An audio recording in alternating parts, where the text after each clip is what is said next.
Hey guys, Darren here again, Carl's Speed Shop. Just thought we'd give you a run over some of the other styles of work that we do here. This one's a 46 Chevy pickup that came to us. Was actually a referral through the Queensland TAC. They did an inspection on this vehicle. It came in from Western Australia. And had, whilst overall the car's fairly well built, there was just a few things that weren't going to fly, and probably some safety issues here and there that we needed to turn around and rectify. So we're pretty proud of the relationship we've got with the TAC here in Queensland, in that they feel comfortable to refer us business and refer customers to us, I suppose, because they know it'll get rectified and done properly. So yeah, certainly something we're very proud of. A couple of the major issues, you know, we had things like the diff in the car. It had some issues as far as oil leaks, some of the bracketry, the welding on it wasn't the greatest, etc. But then the big one also too was that the diff was too narrow for the car, so it was scraping tyres on the inside of the wheel well, but also it had these massive wheel spaces on it to try and rectify that, and wheel spaces aren't legal in Queensland. Well, I don't think they're legal in any state, but certainly not in Queensland. So we spoke to the customer and suggested that maybe we just go for an entire new diff. We showed him some of the other work that we've done on some other chassis, and he was more than happy to go down that path. So it's now got a brand new 9-inch in it, supplied by Australian Rod and Custom Components, coilover, 4-link, brand new stainless 4-link under there as well. And yeah, certainly fits a lot nicer as far as in the wheels are in the centre of the wheel wells, all that side of things. We then turned our attention to the front end.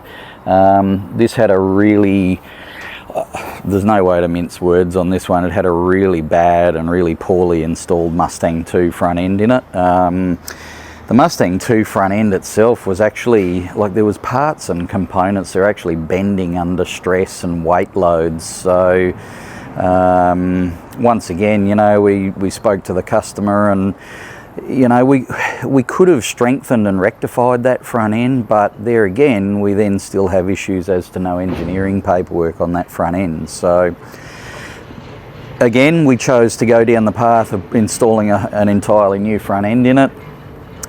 We might try and get some photos of that later on to add onto the video, but it's got a full independent coilover suspension front end from, once again, Australian Rod and Custom Components, disc brakes, power steer, stainless control arms, all brush finish and so forth. So it looks quite neat under there, but also too just rides way better than the other one, and I feel more confident in sending the customer down the road with a safe vehicle rather than something that was going to give him some issues. So that was the other main one. There's been a myriad of other things. For those who don't know, in most states in Australia, they've now made it law that you've got to have, for emergency services, you've got to have an external mechanical door opening mechanism. So gone are the days of having electronic poppers, because if you're caught in there in the event of an emergency or an accident, how do the emergency services get you out of the car? So we've installed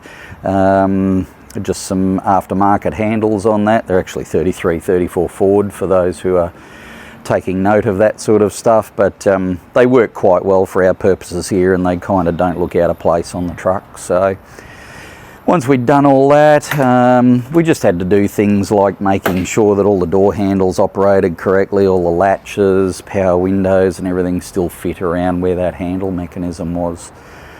Other than that, a few other wiring, little gremlins, and putting in a fuel pump cut-off system, so that once again, in the case of an emergency, you know, if you're stuck in the vehicle, at least the fuel pump turns off in a worst case scenario. And just going through full registration checks on it. So we've actually got this car going for its final re-inspection tomorrow with the Queensland TAC.